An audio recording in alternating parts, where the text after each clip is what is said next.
Преостанатиот дел може да бидат и половина час.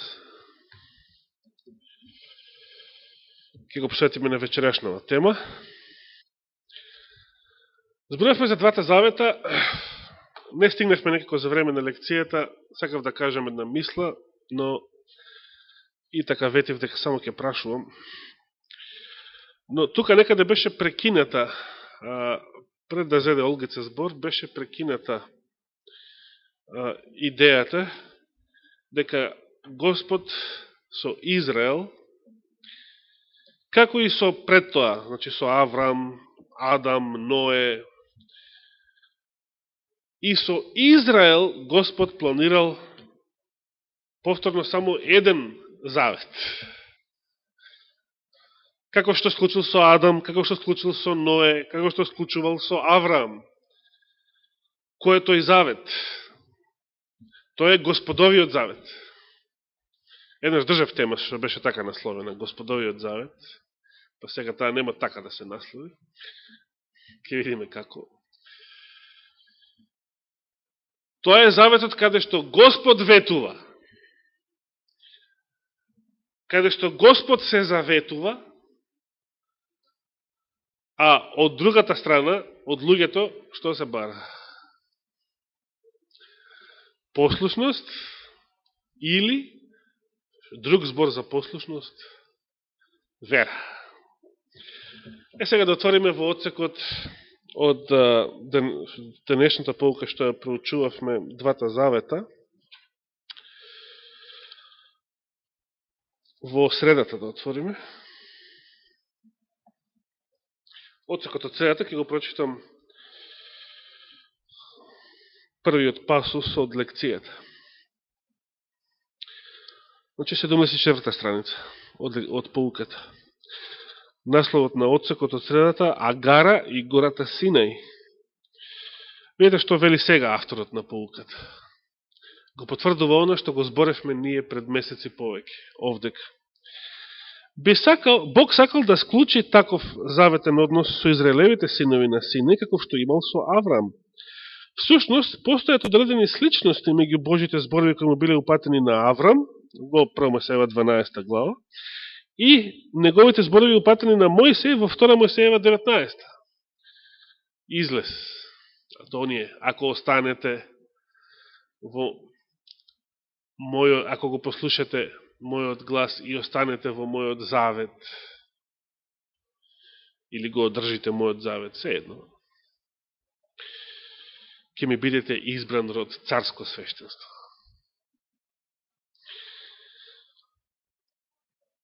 Во двата случаја, продолжувам од лекцијата да цитирам, во двата случаја Бог го нагласува она што ќе го направи со својот народ. Тој не бара од израелците да направат нешто за да го заслужат неговиот благослов. Видите колку точно тука зборува поуката, вагонерски точно. Туку наместо тоа требале да бидат послушни, одговарајќи на ваквите благослови. Еврејскиот збор, преведен како послуша и држи, од 2 Мојсеева 19.5, буквално значи слуша. Еве каде поуката дојде на нашето. Дека послушноста е идентична со верата.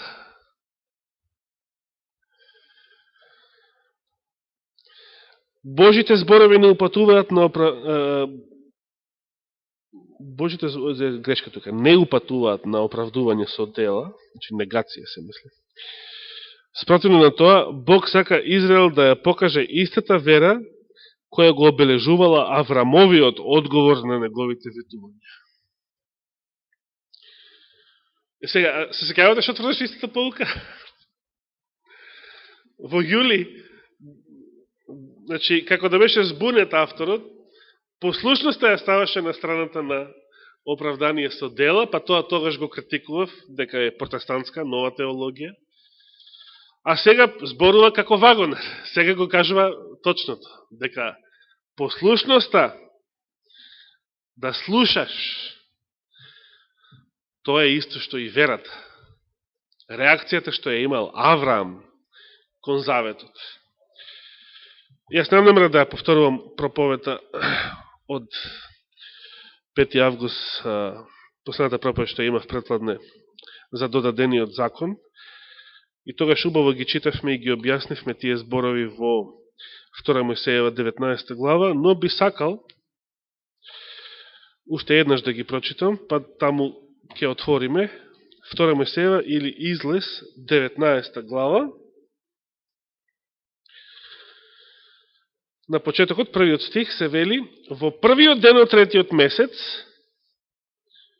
откако излегоа синовите израелски од египетската земја, во ден на млада месечина, стигнаа во Синајската пустина. Значи, месец дена патувале.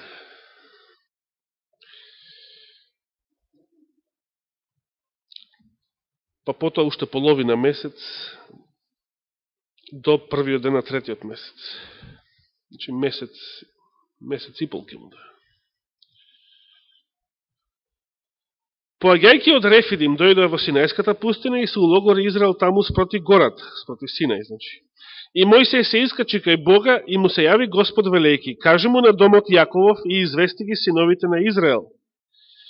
И еве ги Господовите зборови: сами видовте што им направив на египтјаните и како ве изнесов на крилја орлови, ве прибрав кај себе.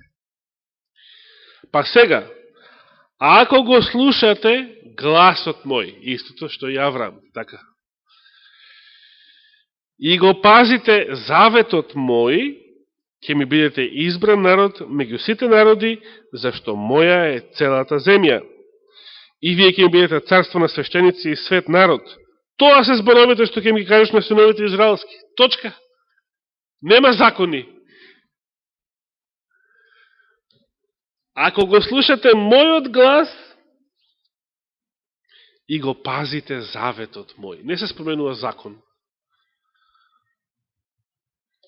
Се бара послушност со вера.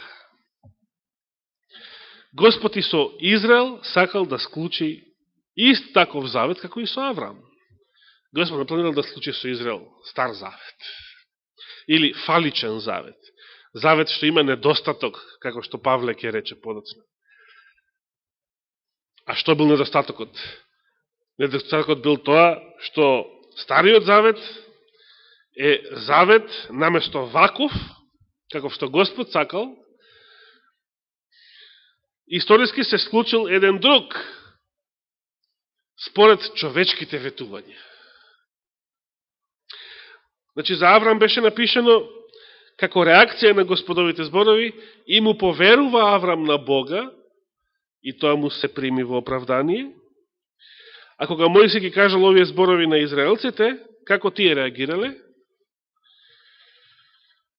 И сиот народ одговори еднодушно, вели тука, и рече: се што рекол Господ ќе направиме. Ние ќе направиме. Ние ветуваме.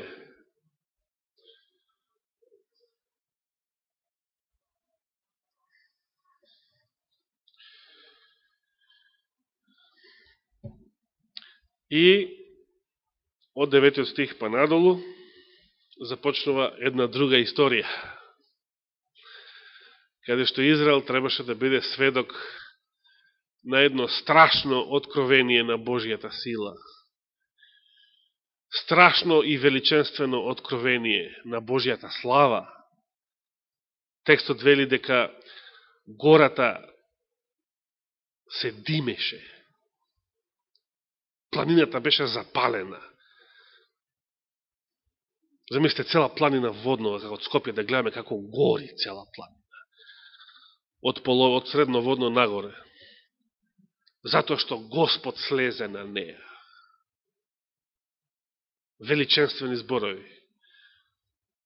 За мене целиот овој опис е величенствен опис.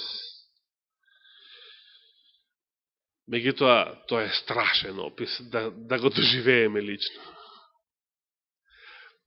Израел требало да го доживее лично, да му влезе тој страх во коски, да сватиш што значи Господ, какво величие е тоа, каква слава е тоа, каква светост е тоа. Иеко, како што рече Асенета Сабајлева, тој страв траел кратко време. Затоа што послушноста заснована на страв трае кратко време. Она во православието, во монашката литература постои една инструкција, кога ќе те нападне искушение, сети се, например, телесно искушение, сети се на пеколните маки, сети се.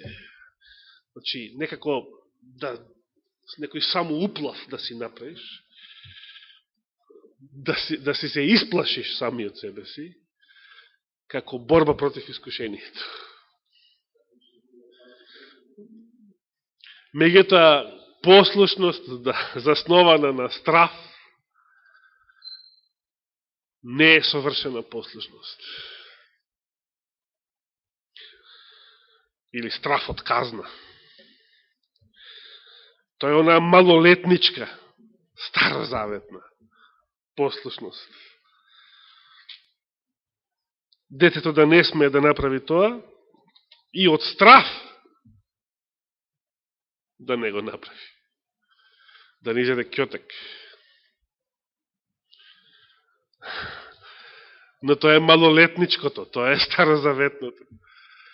Значи, суштината на Стариот Завет, дефектниот Завет, е тоа што почивал на човечкото ветување. Не е проблемот не е законот проблемот. Самиот Павле вели законот е свет, праведен, совршен, добар. Ние сме проблемот, не е законот Божи, огледалото. Огледалото ми е криво, за тоа каков сум јас. Но протестантизмот погрешно ја сватил оваа тема. Стариот Завет, тоа е законот. И сега подејќи Стариот Завет поминал, значи законот поминал. И законот не важи. И сега важат некој нов закон важал се, од само 2 заповеди. Ама тоа е цитат од Мојсеевите, тие 2 заповеди Христос ги цитира од Мојсеевиот закон. Што било новото тогаш? Значи, погрешна теологија. Ако тие 2 заповеди се цитат од Мојсеевиот закон, од Тората, значи, не е новиот закон, новиот завет не се состои во некој нов закон. Законот е еден и ист цело време. Во било кое време. Туку во што се состоеше суштината на новиот закон, на новиот завет, се извинам. Самиот Господ рече уште во Еремија, нече ќе склучам нов завет, но не таков каков што склучив со нив кога ги земав за рака. Пиете, како мало дете, тој израз како ги земав за рака, тоа сака да го каже. И ги изведов од земјата египетска. Не таков, бидејќи тие не останаа во мојот завет. Значи, тој завет не го одржа. Ветија, ама не го одржа. Туку ова е заветот што ќе го склучам со нив, со домот Израелов и со домот Јудин во тие дни. И кое? Што вели самиот Господ, што е новиот завет? Ќе ги напишам моите закони, ќе ги вложам во срцата нивни. Колку прекрасни зборови. Значи, што е суштината на Стариот Завет? Да бидеш под законот, а законот да биде некоја власт надвор од тебе и над тебе, со правна сила. Врз тебе. Законот да биде држава над тебе. А што е Новиот Завет? Новиот Завет е истите Божји закони, не некои нови. Господ е еден и ист и неговите морални принципи се едни и исти. Господ не се менува. Да бидат внатре во тебе, во твоето срце. Има разлика? Има огромна разлика.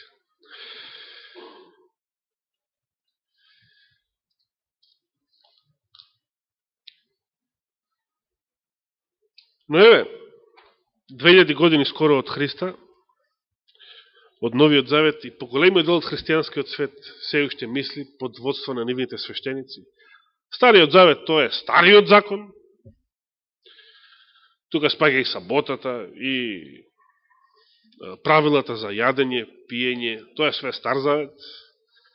Новиот Завет е нов закон. Па, како што саботата се славела во Стариот Завет, во Новиот закон се слави друг ден, неделата и така. Така размислуваат луѓето, замисли. Скоро 20 века после Христа, после смртта, мислам, после крстот, и луѓето се уште вака размислуваат. Стариот Завет е стар, некој стар закон, 10 заповеди се стар закон, а Новиот Завет е некој нов закон. Саботата е старозаветниот ден за одмор, неделата е новозаветниот ден за одмор.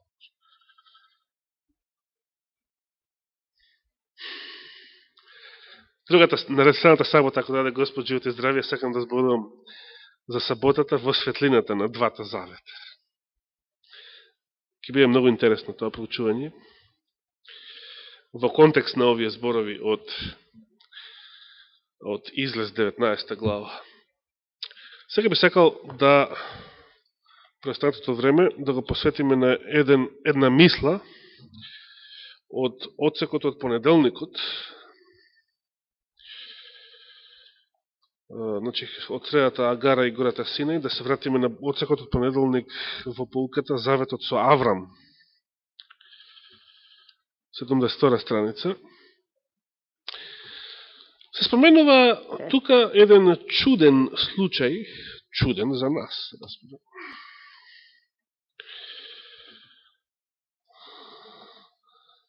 кој што не представува ништо друго, туку едно склучување завет помеѓу Аврам, Господа и Аврам. Па би сакал да почнем да читам од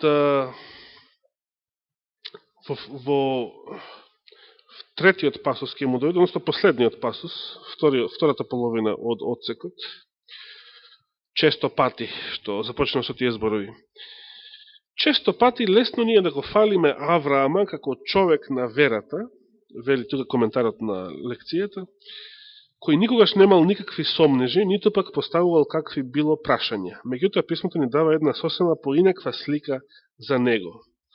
Авраам верувал, но попатно имал и многу прашања.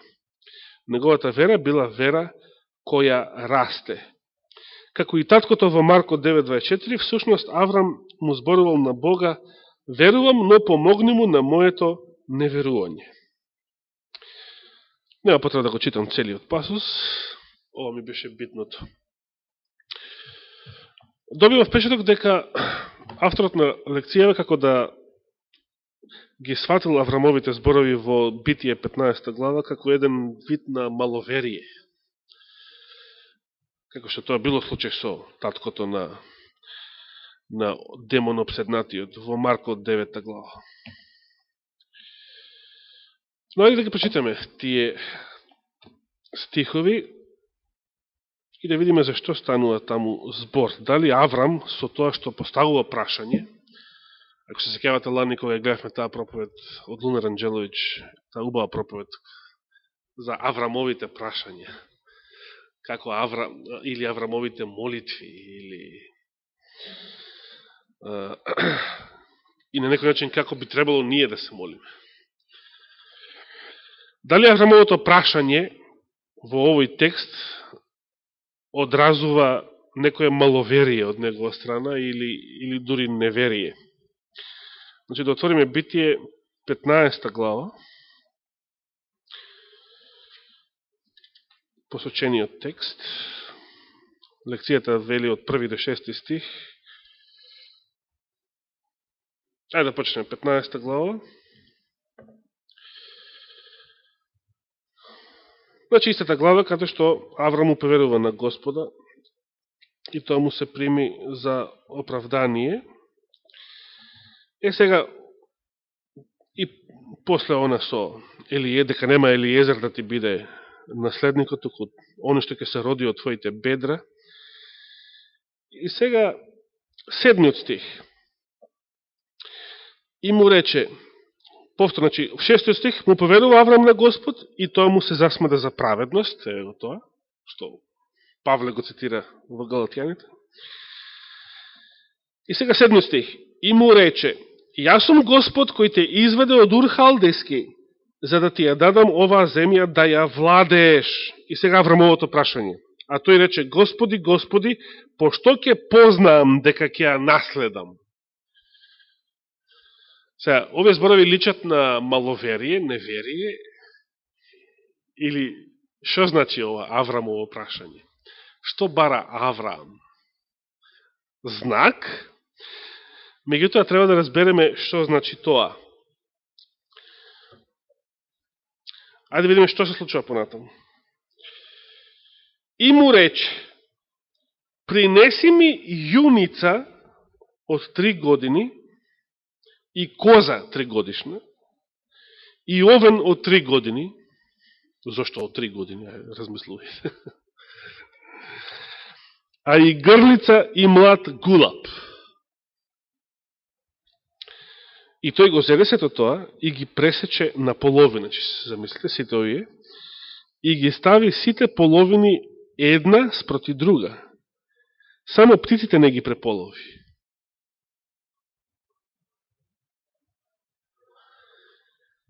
11 стих вели, а птици грабливки слетуваа на лешевите, но Аврам ги бркаше. Се разбере, кај што има крв и месо. Има и мршојаци. Зошто Господ поборал вакво нешто?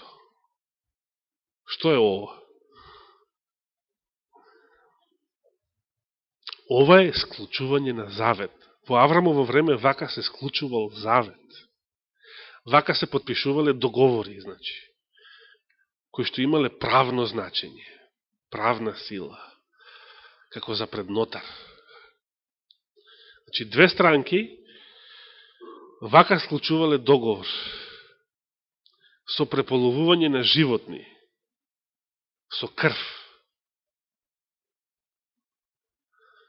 И лекцијата на едно место вели, ако се сеќавате, ако сте ја читале, дека тоа го правеле двете странки, преполовувале животни со крв, како еден вид гаранција дека онаа странка што нема да се придржи до договорот, што ќе го прекрши договорот, ќе го снајде истото што и животното. Значи Господ побрал од Авраам нешто што во наше време што би било да во наше време да го кажува ова, нема да ни кажува вакви работи. Тука рече, ајде да отидеме кај нотар. Сето малце чудно како тоа. Јас си Господ кај нотар.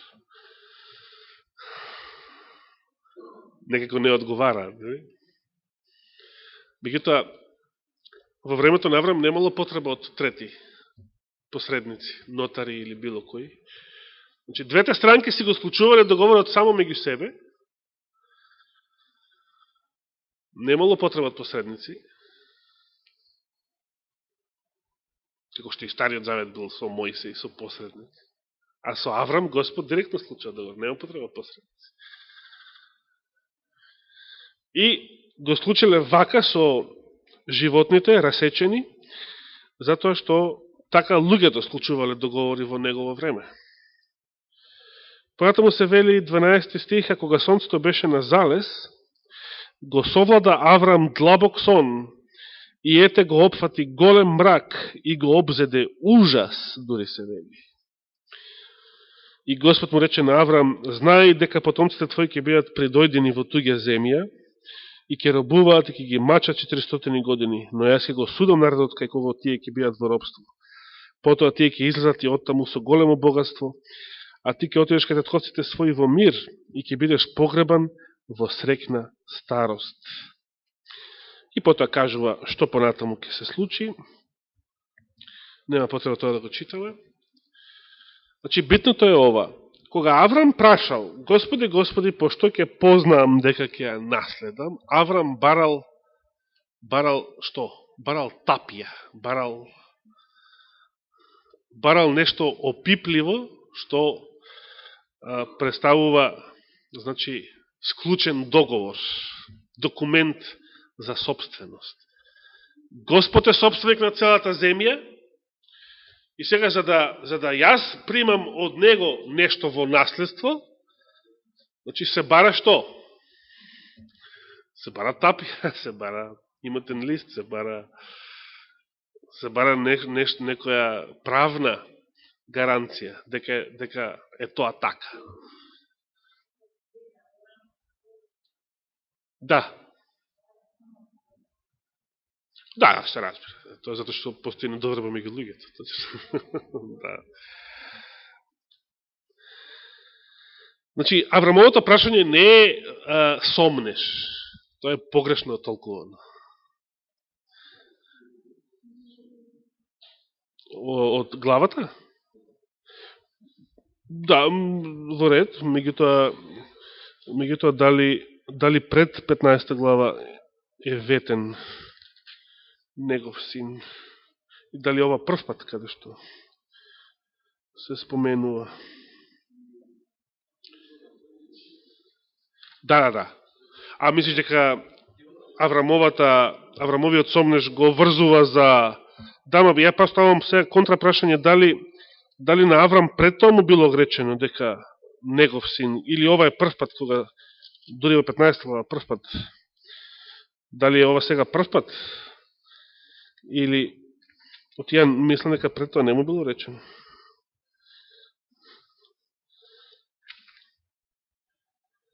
Освен добро, она во 12 глава, општото, ќе направам од тебе голем народ, да, тоа е општото, добро, во ред, тоа може така да се прифати.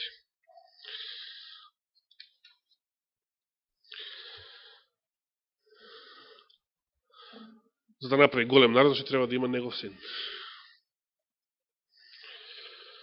Тоа, не би го нарекол тоа сомнеш пак, тоа е нешто нормално, во смисол, еве стар сум, жена ми е стара. Па, не дека се сомнева во господовите зборови, туку се уште не му било јасно како. Му било чудно, може да речеме.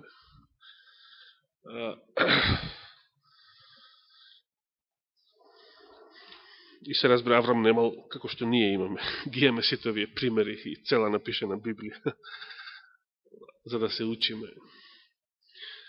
Значи, тој допрва требал да ги стекнува тие искуства на своја кожа.